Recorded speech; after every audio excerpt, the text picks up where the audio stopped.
Ever wish you could just teleport yourself to an English-speaking country and like soak up the language, without even trying? Right, like osmosis. Exactly. Well, no teleportation this time, but this deep dive is the next best thing, I promise.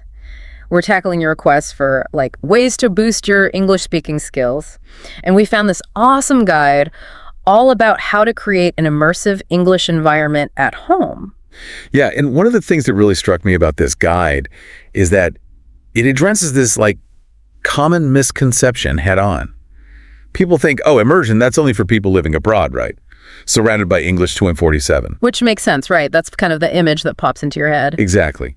But this guide, it actually cites a bunch of research showing that even creating like these little pockets of immersion in your everyday life can have a huge impact on your fluency. Oh, tell me more about that. That's not what I expected at all. Right. So it's kind of like you're tricking your brain into thinking it's in an English-speaking environment, even if it's just for like 30 minutes a day while you're making dinner. It's like when I was trying to learn how to cook Italian food. Like I spent weeks just reading cookbooks, but it wasn't until I started, blasting Italian opera in my kitchen and actually using those ingredients that it really clicked. There you go. You totally get it. It's all about the power of context. Yeah. And that's what this guide is all about. Creating that immersive context for your English learning. And it starts by really digging into the why behind immersion before even getting into the how. Okay, so let's unpack that.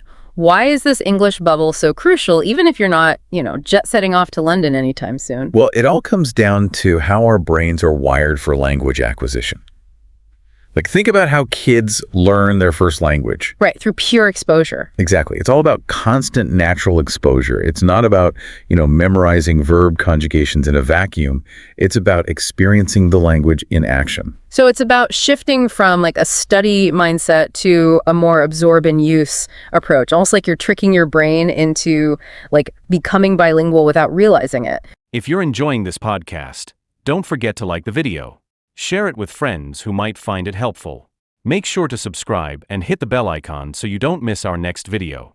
Let us know in the comments what topic you'd like to hear. You got it. And this guide, it makes this brilliant analogy. It says, imagine trying to learn how to swim. You wouldn't just like read a book about it, right? Like jump in the pool. Exactly. Immersion is about diving into the deep end of the English language pool. Okay, that's a really good analogy. I remember when I went to Spain a few years ago, and my Spanish was like horrifically rusty. But after a few days of like ordering food and trying to ask for directions, I swear my speaking just like magically improved. And that, my friend, is exactly the kind of necessity this guide is trying to recreate in your own home.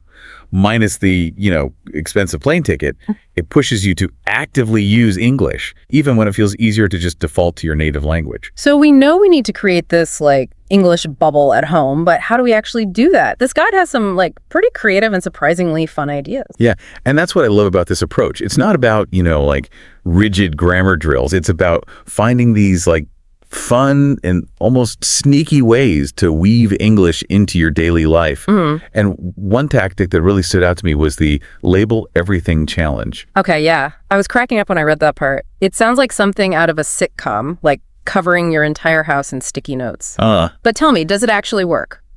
You would be surprised. It might sound kind of silly at first, but there's actually a lot of like cognitive science behind it, because when you label objects around your house with their English names, you're basically creating these visual cues that constantly remind your brain of those words. Oh, so it's like passive vocabulary building on autopilot. Exactly. Sure. And it goes beyond just like single words too. You can label actions, like put a sticky note that says, I'm washing the dishes by your sink, or time to relax on the sofa in your living room.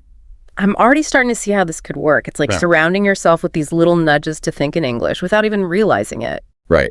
And another thing I love about this guide is that it doesn't shy away from technology. It actually encourages you to use like the digital world to your advantage. Which, let's be real, most of us are glued to our phones or laptops for a good chunk of the day anyway. Exactly. So instead of like mindlessly scrolling, why not make that screen time work for your language goals? The guide suggests checking out some language learning apps. Yeah, and there are so many out there. Any recommendations for someone who's like just starting out? Well, it totally depends on your learning style, but I always recommend Duolingo as a good starting point. It's free, it's super user-friendly, and it kind of gamifies the learning process, which can be really motivating. Yeah, I've heard good things about Duolingo. And then another popular one is Babble, especially if you're focused on building like conversational skills. Oh, Babbles on my list to try. I've heard good things. And honestly, don't underestimate the power of just switching your phone's language settings to English. Oh yeah, that's a good one. It might feel weird at first, but you get used to it so fast. You just kind of absorb it by osmosis. And I love that this guide also talks about, using things like music and movies to your advantage. Like, I am a huge movie buff, so that one really resonated with me. It's such a fun way to immerse yourself in the sounds of the language, right? Yeah. And the guide even suggests singing along to English songs. Okay, full disclosure, I am 100% guilty of belting out Taylor Swift in the shower. Like, much to my neighbor's dismay, I'm sure. But is there actual learning value in that? Absolutely. Think about it. When you're singing, you're paying attention to your pronunciation. You're paying attention to the intonation, the rhythm, all of those things that can be tricky to get just from reading a textbook. Plus, music has this superpower of like making things stick in your brain. Oh, 100%. It's scary how many 90s pop songs I still have fully memorized. So we've got our labeling frenzy, our language learning apps, our English movie nights. What about, the actual speaking part of speaking English? Right, because you can have all the vocabulary in the world, but if you don't actually use it. It's like that saying, right? Use it or lose it. Exactly. And this guide, it dives into some really clever workarounds for those times when, you might not have a readily available conversation partner. Because, let's be real, even with the best of intentions, finding that consistent speaking practice can be tough. It can be. But the guide reminds us that even small chunks of dedicated speaking practice can make a world of difference. And one technique it highlights is the power of thinking aloud in English. Thinking aloud, so narrating your day as you go about your routine. Yeah, exactly. It might feel strange at first. Just think of it like you're giving your inner monologue an English accent, right? So as you're cooking dinner or folding laundry, try to actually verbalize your thoughts in English. So instead of just thinking, I really need to do laundry, I'd be like, okay, time to tackle this mountain of clothes. Let's do this. Yes, exactly. It's about getting those English muscles working, even in those everyday moments. And actually, the guide also suggests recording yourself speaking English. Oh, interesting. I can see how that would be helpful, but I will admit the idea of listening to my own voice kind of makes me cringe. I totally get it. It can be a little awkward at first, for sure. Yeah. But think of it as having a free personalized language coach, right? When you record yourself and listen back, you can pinpoint the areas where you might be stumbling a bit or notice any pronunciation patterns. And it's just really fascinating to kind of analyze your own speaking style. That's a really good point. It's like having an instant replay of your progress. You catch those little things you wouldn't even realize you're doing in the moment. Exactly. And then for those who really crave more interactive speaking practice, the guide talks about the world of online language exchanges. Yeah. Those have always intrigued me. How do they actually work? So basically, it's like finding a language learning buddy on the internet, right? Yeah. There are all these platforms and apps specifically designed to connect you with people who are learning your native language. And they're fluent in English. So you can schedule video calls, voice chats, whatever works for you, and just practice speaking with each other. That's such a cool concept. So you're both learning, both supporting each other. It takes the pressure off knowing you're both kind of figuring it out as you go. Exactly. And I think a lot of people find that the accountability of having that regular exchange partner keeps them motivated. It's like having a built-in, reason to actually practice. Right, exactly. I'm definitely putting try a language exchange on my to-do list. This guide has given us so many practical tips, but I've also noticed this recurring theme of confidence building. Absolutely. Yeah. And the guide really emphasizes the importance of creating a supportive, encouraging learning environment, even if it's just within your own home. It's about celebrating the small wins, being kind to yourself when you make mistakes, and really just, finding the joy in the learning process. Because, let's be real, learning a language can be challenging. And it's easy to get discouraged, especially if you're striving for, perfection from day one. Oh, absolutely. And the guide reminds us that mistakes are not failures.